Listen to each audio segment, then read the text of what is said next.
তিন বছর পর প্রবাস থেকে দেশে ফিরেছিলেন বাহারউদ্দিন। মন ভরেছিল পরিবারকে জড়িয়ে ধরার আনন্দে।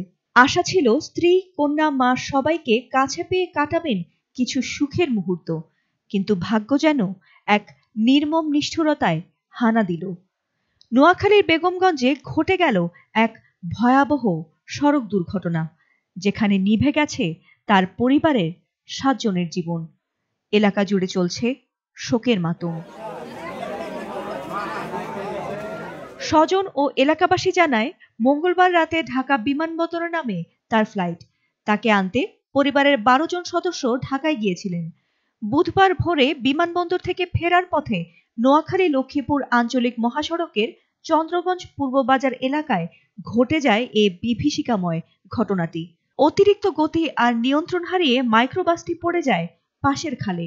এতে ঘটনাস্থলেই প্রাণ হারান বাহারের মা, স্ত্রী, মেয়ে সহ অন্তত 7 জন।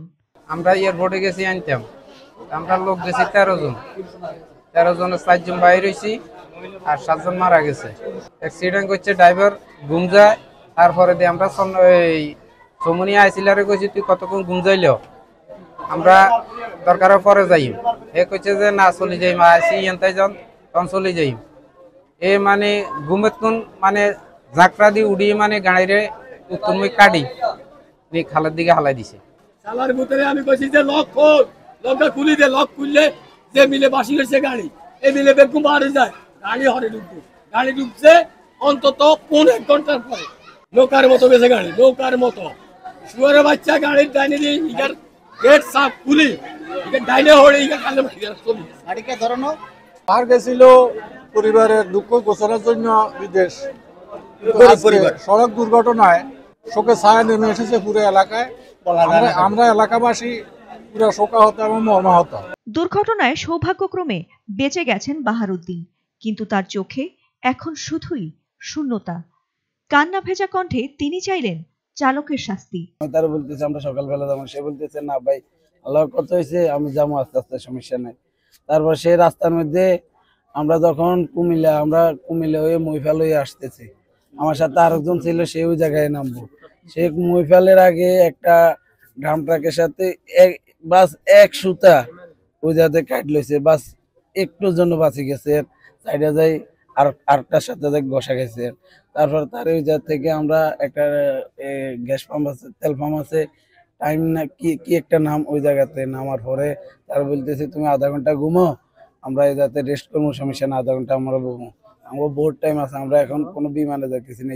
সে বলতেছে না আমি আস্তে আস্তে যাবো। তো তারা বলতেছি তাহলে তুমি চা খাই আনো, বলতেছে আমি কফি খামো। আরো অনেক লইছে, তার পান লইছে, সে সিগারেট গেছে। সে খাওয়ার পরে তারপর তারা বলতেছি তুমি রেস্ট করো আধা ঘন্টা। আমিও বলতেছি, আমার শ্বশুরও বলতেছে, আমার বাপও সামনে বইটা, আমার শ্বশুর এরাও বলতেছে। তাই সে গাড়ির ভিতরে চোখ কাটি ফেলা, আমার শ্বশুর 2-3 বার তারে উঠাইছে, চোখ টোক সব লাল হয়ে রয়েছে। তারপরে সে বলতেছে না আমি যাবো, সমস্যা না, আস্তে আস্তে যাবো।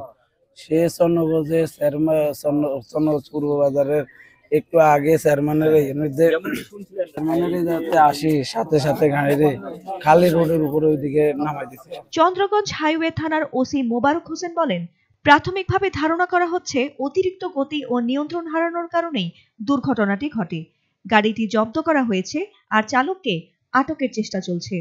প্রাথমিকভাবে ধারণা করা হচ্ছে যে ড্রাইভারের চোখে ঘুম ঘুম ছিল, এই কারণে গাড়ি নিয়ন্ত্রণ হারিয়ে খালের ভিতরে পড়ে যায়।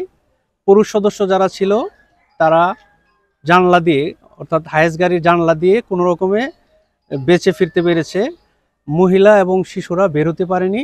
যদিও অ্যাক্সিডেন্টের ঘটনা, কিন্তু প্রাথমিকভাবে জানা যাচ্ছে যে ওনারা পানিতে ডুবে মারা গেছেন। এলাকাবাসী চালকের দৃষ্টান্তমূলক শাস্তির দাবি জানিয়েছেন, যেন আর কোনো প্রবাসীকে এভাবে পরিবার হারিয়ে নিঃস্ব না হতে হয়।